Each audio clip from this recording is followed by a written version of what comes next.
Get ready for the countdown. 10, 9, 8, 7, 6, 5, 4, 3, 2,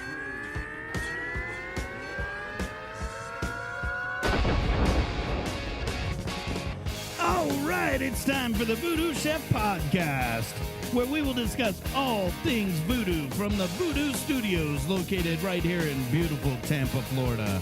So to all my booties out there, if you're looking for nothing but a good time, this is the place to be. Call your friends, knock on the neighbor's door, and let them know it's time to party like a rock star for the next hour. Join me and my guests and learn to voodoo like we do as we discuss our faves and the voodoo that we use. I'll put our guests on the spot as we ask for their top three, and make sure and listen as we discuss some of our favorite war stories from the kitchens we've worked in. Sit back, grab a tall glass of your favorite libation, and enjoy this episode of the VooDoo Chef Podcast. What's going on, Voodies? It was a great weekend out at Flavor of Tampa Bay. And who did we run into but none other than Dr. Barbecue, Ray Lampe. Oh my goodness, what a special day when we get to sit down with Ray and hang out and do nothing but talk barbecue. Sit back, relax, and get ready to hear that. But before you do, log on to www.voodoochef.com. Check out all things voodoo. Most importantly, the VooDoo Chef Foundation. Make sure and check out the scholarships and donate to help us give back to the future of the culinary industry. Get ready, sit back, because here we go.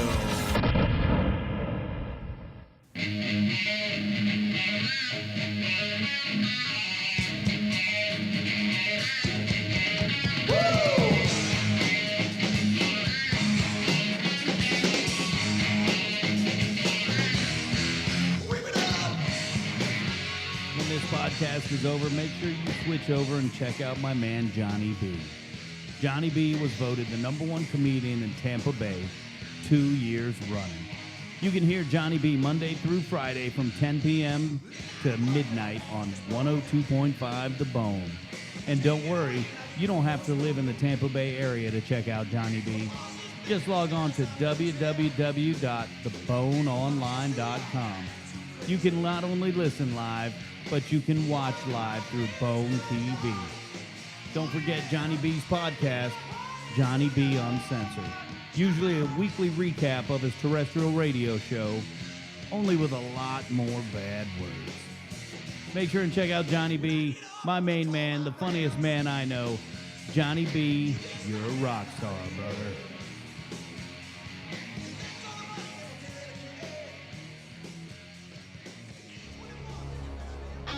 There's not a day that goes by without someone asking me, where can I find the VooDoo Chef sauces and seasonings? Well, let me tell you. You can reach out to my boys at Just Grillin'. Located right here in the home of VooDoo Chef, Tampa, Florida. They're located at 11743 North Dale Mabry Highway. Or you can reach them on the phone at 813-962-1700. But don't think that's the only thing you can find at Just Grillin'.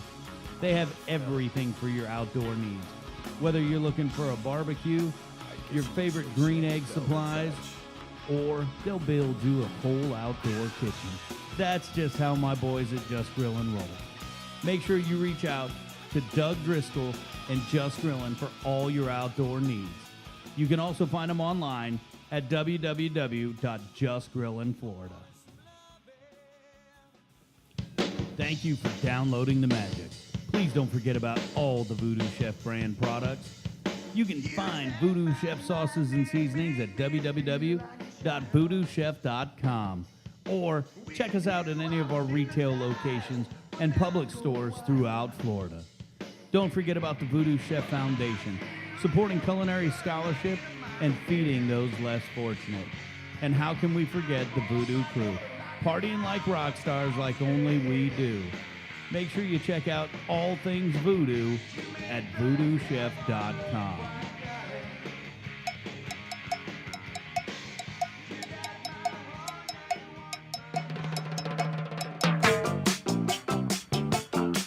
Volvemos al VooDoo Chef Podcast. All my friends know the low rider.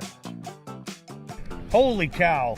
Of all people to run into at Flavor of Tampa Bay, we got lucky. We ran into Dr. Barbecue. What's going on, Ray? Eric, good to see you, man. I see, I came by here, I see a bottle of Jack Daniels and a bottle of Patron on the counter. That's usually a booth I would stop in. And it's usually my booth, so you know what? Funny how Your that booth too. works. Your booth too. But Jack's your favorite, huh? Well, historically, it's been my favorite, but I've been known to waver around. I actually had I was in Fargo, North Dakota the other day. Why? Well, it's a long story. They needed me to cook dinner. It was actually a cool thing. The Big Green Egg distributor up there auctioned off a dinner, me cooking dinner. The guy gets to keep the egg, and it's at the president of the university's house, and it's just a really tight-knit group around there. It's really cool a nice stuff. community. Yeah, it was, and they raised a bunch of money, so I was happy to go That's do the it. important stuff, man. But anyway, they had a bottle of Woodford Master Distiller's Choice cherry, made with cherry smoked barley. Oh my God. And it was delicious. It was really good. I'm not usually a Woodford fan because sometimes to me it's too smoky.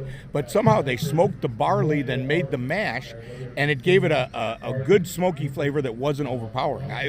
This stuff was great. I can't find any in Tampa Bay, and it's $100 a bottle. So Yeah, well, there goes. I'll keep that at home. You have to come to my house for me to share that with you. You know, I was listening to you on the radio, and you have a great radio show, and you were talking about stopping over at the Winn-Dixie that went out of business, and you cleared their shelf Yeah. with Jack Daniels, and I'm like, now there's a guy that I like hanging out with.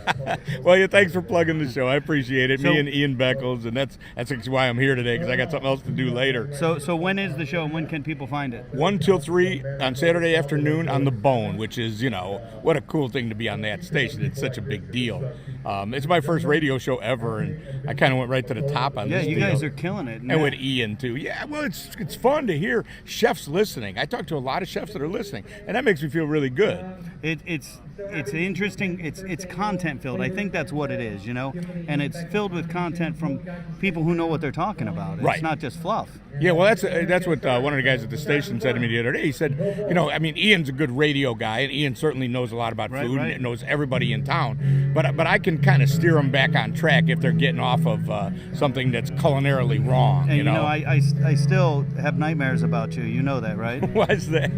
A lot of people do. Eggfest. If you're we were doing something for Ian actually, not Eggfest, and you're like, if you're looking, you ain't cooking. That's and right. I'm just like, man, I had flashbacks to industry. It's like, leave me alone, man. Let me do my thing. Yeah, it's not fun out there, man. It's real. It's real, man. It's really real. But so your radio show 1 to 3 on Saturday, 102.5 The Bone. That's terrestrial 102.5 in Tampa Bay area, and they can also catch it online at just Google The Bone 102.5 Tampa Bay, and you can actually listen live every Saturday from 1 to 3. Yeah, from anywhere. Or the app. They've actually got a really nice app that you can listen. Anybody can listen anywhere. And you can listen to back episodes that way too. Yeah, I don't think they put our show up. We're not only the big time shows. Well, get up there. we'll have to work on that, man. We'll have to work on getting some archives up there of you guys, because one of the best shows on the radio, brother. And I appreciate think we're you guys doing. that. Yeah, it's really nice of you to say, but I really feel like we're doing something different. We set out to talk about food, and I really thought that we would waver and often get into sports and nonsense and women and all that, and we do a little bit. But in general, we're both just such obsessed food guys that we stay on track. And Taylor, I keep forgetting Taylor because she hasn't been around for a month, but she's back today. Taylor's got out of culinary school, and she's actually working in a different industry right now, but she knows what she's talking about. So She's we're a nice really young lady. yeah, she's a sweetheart. But we really keep talking about food, and we're, I don't know, 6-8 months in, and it's still working. It's been that long, man? Yeah. Wow. We started before football season last year. Man, it seems like it was just yesterday, brother. Yeah, tell me about it. But a lot of Saturdays. But that's a testament to the show. It doesn't get stale. No, I really thought it would for us. I thought we would run out of things. And early on, we would come with a concept. Let's talk about pizza today. And some weeks we do, and some weeks we don't. I've been lucky enough to have some great guests, too. We had Carl Ruiz. I don't know if you know Carl. He's on the Food Network all the time, judging on Guy's show. We had Tony Luke from my Philly, God. the real Tony Luke. I mean, he's the Tony Luke the third, but he's the guy running it these days. We've had a bunch of cool guests from around the country. So you mentioned pizza, and it was a topic on your show, and you introduced me to pizza on the green egg. What do you do different with pizza on the green egg? Because my daughter's obsessed with it since we saw you do it at the Green Egg Fest, and she'll have friends over and make me go out and fire up the egg. And I like cherry wood on my pizza. Yeah. I think it's phenomenal. How does Doc Barbecue do his barbecue on the green egg, the pizza? I don't use any wood. I find myself using less and less wood as I've gotten older. I don't know what it is. I like the flavor of the charcoal. The charcoal is all hickory and oak, so it's fine. It's got a little bit of wood flavor. I think the thing that I do differently than most people, I like thin pizza, but I think guys have this misunderstanding that they have to cook it in 90 seconds at 900 degrees. Now, if you go to Bavaro's, they do that. That's the kind of pizza they're cooking there. But not every pizza needs to get cooked at 900 degrees. So my pizzas get cooked around 500 to 550. I put the convector in, which is the deflector, the plate setter thing, and then the grate, so there's a clearance there, and then the pizza stone. So the pizza's not directly over the fire. And at 550 degrees, for me, it cooks the top and the bottom about even.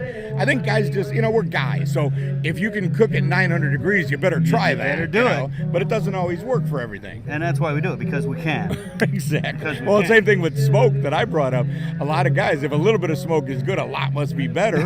That's how they start cooking, and it just doesn't work that way. No, I don't know what it is. You introduced me to that pizza on the egg, and I just can't get enough of that cherry wood into that dough, man. I could see that, though. I could see it. I like just the charcoal for me, but I'm not that much of a smoke eater, especially I've gotten less and less. But cherry, if you're going to use wood, to me, cherry is great because it's pretty hard to make that become overpowering. I always think of cherry and apple as lighter smoke and oak and hickory out of the common woods as heavier smoke. And I'll often use a combination of the two. But cherry or apple, it's pretty hard to oversmoke with those. And they're sweet. It's that sweet smoke. Yeah. And cherry even gives you the great color. Absolutely. You mentioned the oak. We did some smoking, and I say we, I mean my friend, Vinny. I don't know if you've met my friend Vinny. I don't know. Vinny did some dirty bacon for me using the VooDoo dirt, and he did it over oak. Oh man, I got to tell you, it was absolutely phenomenal. I think I ate half a belly on my own. But isn't it kind of cheating to start out with bacon? Have you ever had somebody do something to bacon that wasn't good? No. Exactly. But, oh my God. I was actually in Fargo. They ate some candied bacon, and for my taste, But they started with store-bought bacon? Yeah. Oh no. He started from belly. But even so, started with belly. That's cheating too. Who cares, man? You can't go wrong. Whatever you do to it's going to be good. Damn straight, man. I learned. I'm going to give you a tip. I was up in Fargo, so this guy's talking to me the other day. So he's talking about these pig shots. So he takes a piece of sausage and he wraps a piece of bacon around it. So it's got like a little bit of a place, like a little shot glass kind of thing. But here's that, that's just a typical guy kind of thing. Right. What else can I wrap bacon around? Is a typical guy recipe. But here's what he said. He said, and then I put some filthy cream cheese in it. I said, what's that? He said, well, like a dirty martini. You can bust up olives and olive juice and mix it with the cream cheese. I think that's a great idea. That's pretty unique. And it's going to be good. You could use it in a lot of stuff. You just use it on a toothpick, Ray. That's exactly. it, man. Just eat it. That's a fat man's food right there. Now, Ray, I know you're super busy, and I don't want you to have to run off and do your radio show without you telling us about Dr. Barbecues that's opening right here in St. Pete. Now, is that the official name? Yeah, no, actually, Dr. Barbecue. The original idea was I'm Dr. Barbecue. The restaurant would be Dr. Barbecue '*S. But it was just confusing, so we just decided to heck with that. We'll just call the restaurant Dr. Barbecue also. The website will be with an S added on there, but the name of the restaurant is going to be Dr. Barbecue. It's all the same thing. It's not like I'm going to have two different lives. It's going to be me. But anyway, we've been working on it for a long time. I apologize for all the delays. I get people all the time, but we're getting there now. I was over there yesterday taking pictures. If you look around my social media, you'll see some and some videos.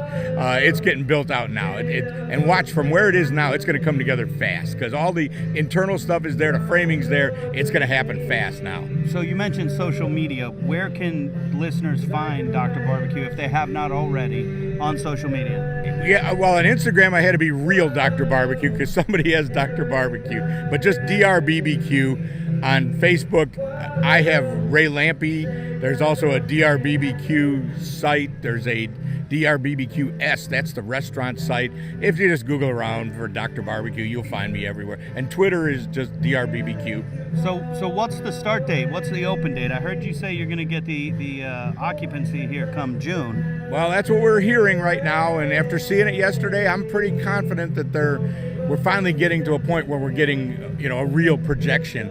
So they're saying June, around the 1st of June, we may get the building.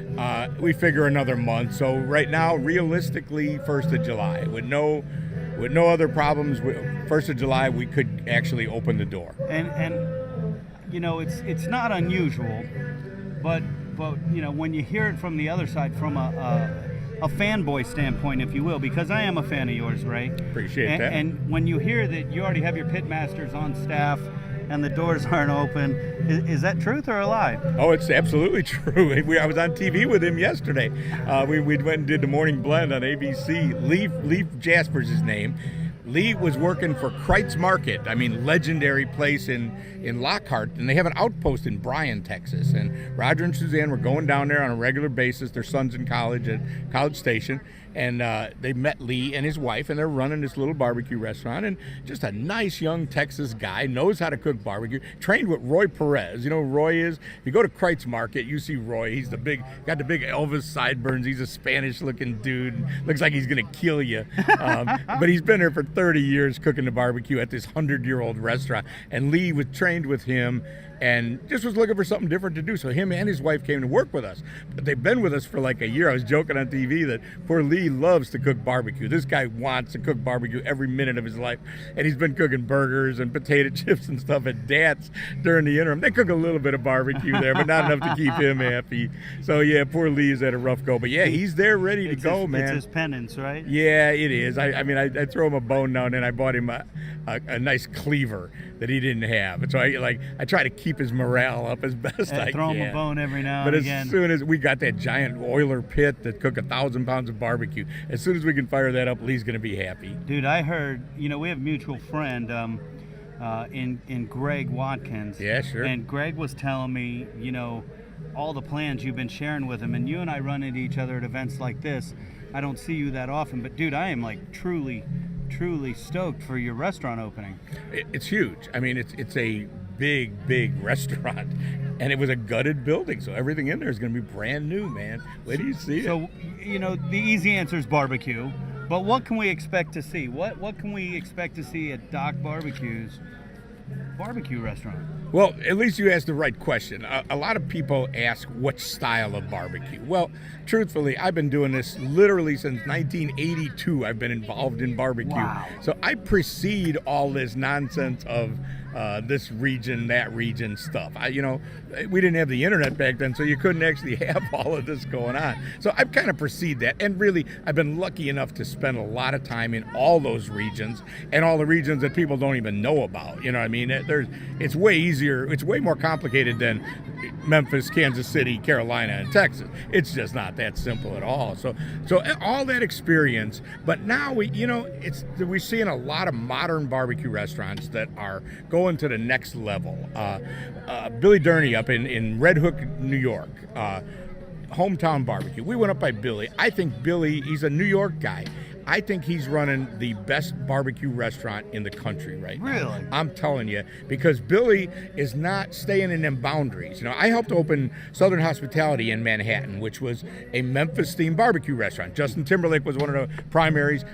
He's from Memphis. We really went by the Memphis rules. And then Hill Country opened right around then in New York. And Hill Country was modeled after Kreitz Market in Texas. It's to this day, if you walk in there, it's a Texas barbecue joint. Well, to me, that's nonsense, especially in New York. Well, now we're starting to see it change. So Billy, on his menu, he has real Texas brisket. He's buddies with Aaron Franklin, and he knows how to cook brisket like that. But he's also got a lamb belly banh mi that he cooked in the smoker. He's got some Korean, some wings that get smoked, and then they get grilled, and then they go in a Korean barbecue sauce, and then they go back on the grill or some this ridiculous complicated process, but it's not like anything else you ever ate, and on and on. He's got like some jerk spiced ribs. Billy's he was like, well, wait a minute, I'm in the middle of New York where there's all these different food cultures. Right. Why would I? And they all embrace grilled and smoked meat. We didn't invent that. So he's embraced all that, and a lot of restaurants around the country are doing it.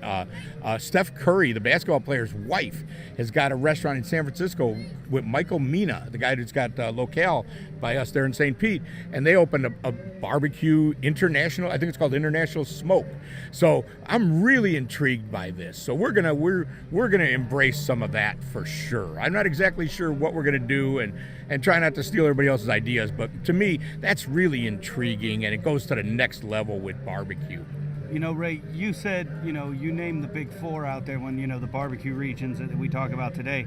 But you also said some of those hidden gems out there that most people haven't touched. Share with us some of the unique finds you found out there in your travels, barbecue-wise, that's different, that, as you said, most people might not even have known about or touched or sure. tasted. Well, I mean, let's just start with Texas.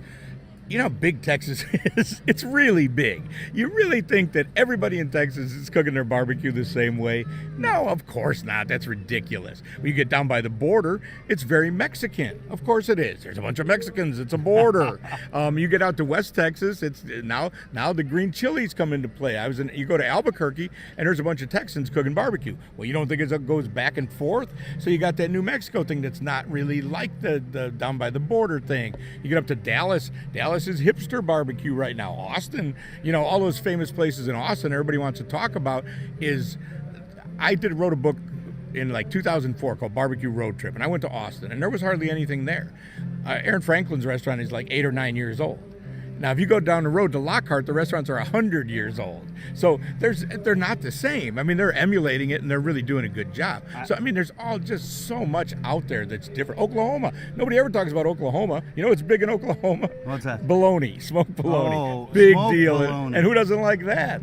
Holy cow. It's a big deal in Oklahoma. So, and even Florida. People don't think of Florida as a barbecue place, because where do they go when they come to Florida? Water, man. Miami or Naples or Orlando. They don't come here to the middle where all the rednecks are. Yeah, exactly. They're on the beach or at one of the tourist That's traps. exactly right. And there's no barbecue there, unlike some hipster barbecue. I like the term hipster barbecue. I'm going to throw something at you. What do you think of millennials? I don't know much about them. They have the money, we'll say that. They don't hang out with me, really. Well, that's another thing, about the restaurant. We, where we're setting up shop in the Edge District, this is not where you would expect your old school barbecue restaurant. There's, so we've got to serve those guys, those young kids that have got a different attitude about food. They're going to like our barbecue for sure, but I want them to come see us all the time. Brunch, of course, is a big deal. Drinks, we're going to have a huge bourbon selection. That's why I'm doing my research on that Woodford with the cherry smoked barley. But also, if you need a research partner on that, you have my direct cell. Yeah, but then we won't have any left for the guest. We have a bottle of 23-year-old Pappy in reserve. I think it'll make it to the restaurant. Well, I can't promise, but it's around somewhere at this point. But also, vegan and vegetarian. You bring up millennials, a lot of them, they like to eat like that, and I'm okay with that. As a chef, I want to feed everybody, and I want to feed them all something good. You don't want to be a pompous ass like that, not feed meat eaters or not feed vegetarians. That's not the case at all. I also don't want them to have to just eat the side dishes. I want to have some vegetarian dishes on the menu that you might order just because it looked good. Right. That's really my mentality. It bothers me as much as I'm the anti-vegetarian, but it bothers me that you have a section on your menu for the vegetarians or the vegans. It should just be a part of your menu. Right. Something good that just, it's hard sometimes to remember you don't have to put bacon in everything. Well, you don't have to, but actually at our house on the holidays, we've got a person that comes over that doesn't eat bacon, and Sandy will make like a big bowl of chopped bacon and serve it so you can put your bacon on whatever you're eating. That's funny. You can have bacon on everything. I would have gone the other way. I would have made everything with bacon and had available some Captain Crunch or something for him.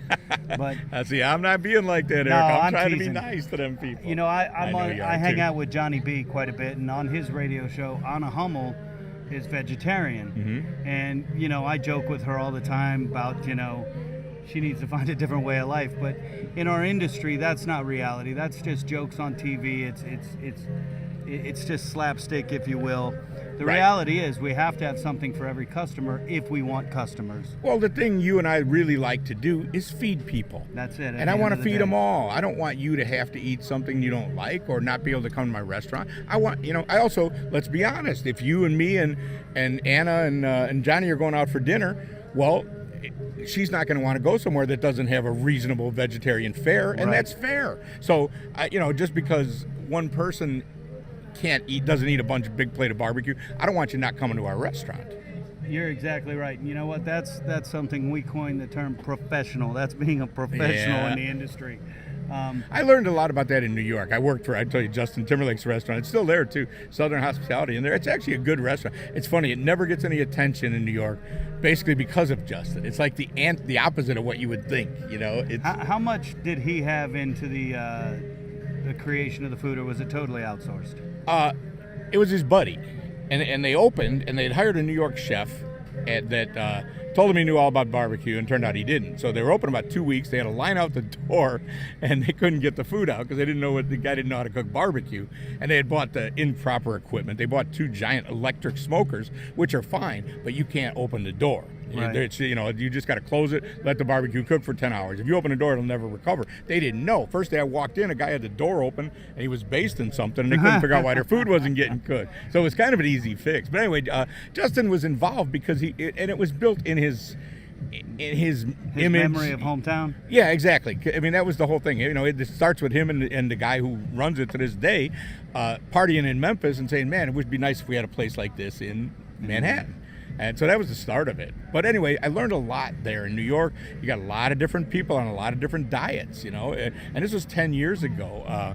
It wasn't even the trendy vegetarian thing. What I encountered and surprised me, and I didn't know because I'd never lived around a bunch of Jews. The Jew guys, they're not all eating a kosher meal, but a lot of them are kind of have a unique way they like to eat, and it involves a lot of vegetables, and it's just normal to them. And when they come in, you want them to come in your restaurant, you want them to sit down and eat, so you learn to accommodate it, and it just happened to be heavy on the veg. But that's something you learn just through trial and error. I mean, that's something you can't study out of a book until you're Right. living there doing it. Well, and it gets real in front of you. Right. Travel it takes away a lot of biases. I think it's amazing. I love hanging out, hearing your stories. That's why I listen to your radio show. I've been a lucky man. I've lived a fun life, dude. So I heard something else. You came to Florida when? 2000. Driving a truck. No, I was driving. I had a straight truck delivery business in Chicago, and that business was done. We delivered all around Chicago. For my grandfather started it in 1936. I still have the papers that he got that day, and that was a good business for 65 years or whatever it was, but it just had run its course. All the little factories around Chicago were gone. They were starting to go to China and wherever they were going. The railroad industry it used to have all these facilities in Chicago, and those were going out to different places. And UPS was picking up a lot, any local freight. If you got to ship something to me in St. Pete, you don't look, what's the local trucking guy. You Right. just take it right to the UPS store and they bring it over to me. So just all those things. And luckily enough, I was in a spot in my life to realize that it was time to make a change. I had to do something different, or I was just going to bleed out. And the only other thing I knew how to do was cook barbecue, so I thought, well, I'm going to jump into barbecue biz. I bought a trailer. I was like the original food truck guy, but I knew I couldn't stay in Chicago. That was going to be a disaster. So the only place I knew, I'd come down to Lakeland for the cook-off all the time, and I knew there was a bunch of people there that liked barbecue. They were nice, and they were redneck enough that I figured I could sell barbecue in a parking lot somewhere. I knew better than you could just go to Clearwater and set up on the beach. Right. I knew better than that. So I thought, well, what the heck? But it was also a way, I was folding out of a business, and I had a pile of money. It wasn't going to last me my life, though, and I knew I needed to make it last as long as I could till I could somehow reinvent myself. And so living in Lakeland was pretty pretty low budget as well. I lived in a duplex, and I would leave for like a couple months in the summer and come home, and there'd be new neighbors. They didn't even know I lived there. And then right across the street was this, real redneck family. One time the guy was standing at the edge of the driveway, the old redneck uncle with his belly out, and the garbage man came, and he said, well, make sure you get that garbage can back all the way on my driveway because I'm under house arrest, and I can't go out in the street and get it. So every day I would back, if you were following me on Facebook back then, every day I would back into my driveway, and they'd be doing some crazy redneck stuff across the way, and I would get my BlackBerry out and take a picture of it and post it on Facebook, and they never knew it. And my friends really missed that when I moved. Dude, that's hysterical. You can't make that stuff up, bro. I've had a fun life like that, man. It's really, you got to get around, though. I spent the first half of my life, or first part of it, living in Chicago, suburban Chicago, where all my friends and me, you went to work for your dad's business or a local business or whatever it was. It's what you did. And so all of a sudden, at 43, my life just exploded into this complete diverse thing, and I've been very lucky. You're a blessed man. Yeah, it's fun to be me. To have the foresight to see the changing in your own industry that you are working in, that's been part of your family since 1936, but then to take it and turn it into your passion because you're so passionate about what you do. You truly are a lucky man. Yeah, it is. Well, and I've had 2 good careers. That's my wristwatch is really a retirement. I got a tattooed wristwatch. That was a retirement watch for my first career. I had a 25-year good career in the family business, and now I've had 20 years of this, and it's going pretty strong at the moment. So it's amazing. You look back. I turned 60 last year. You look back and you think all the different forks in the road that you came to, and like you said, closing the family business, that's no easy decision, man. Sir. I was still making a living, but it was about to change, and those decisions aren't easy, and you got to hope you get lucky a little bit when you look back and you made them, and I did. Maybe I was smarter than I think I was. Ray, I use the word lucky, but I think I may have used the wrong word. I think it's a testament to you, who you are, and the consummate professional that you are, and I've used that word a couple times now, but from the trucking industry in that, or seeing that change in the life, following your passion, it's definitely hard work that has put you where you're at. Oh yeah, no question about that.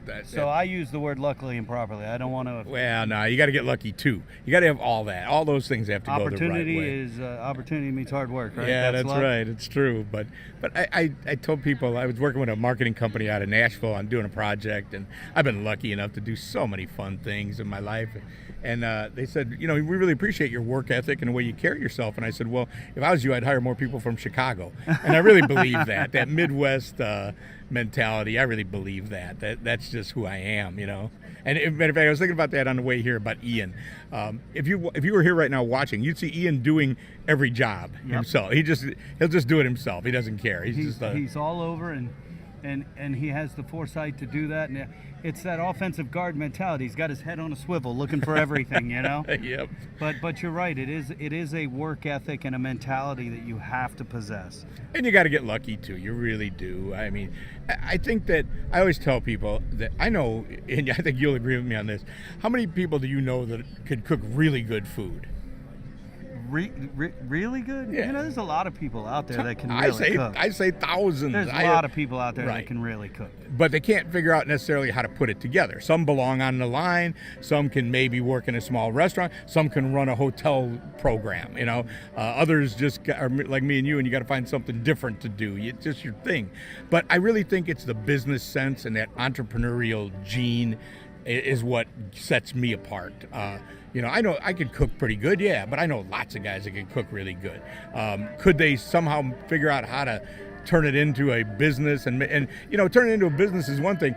Actually paying the rent is another, True statement. There's a lot of businesses out there that I see that the guy, you better keep his day job because he can't drive a nice car. Breaking even doesn't mean you're running a business. Yeah, that's right. I always tell people about food trucks, and nothing against food trucks, God bless them, but if you don't have a transition plan and a business plan, if you think you're going to make enough money just handing sandwiches out the window, I always tell people, follow that food truck guy home and see what his house and car looks like, and then see if you want to do that. The truck truck's not his car?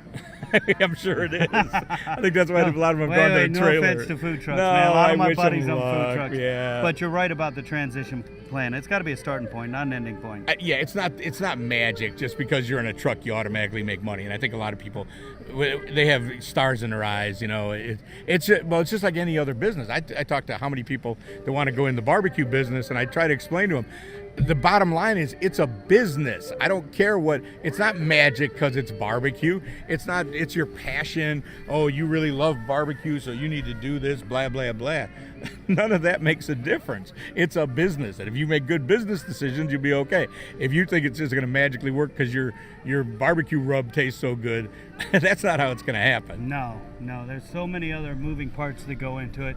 Ray, I really appreciate you stopping by. Speaking of Ian's head on a swivel, I think he's swung this way a couple times because it's 10-1, and oh, is it? I better go. You got to get to the booth for your radio show, dude. I hope that you get your opening date when it's supposed to open.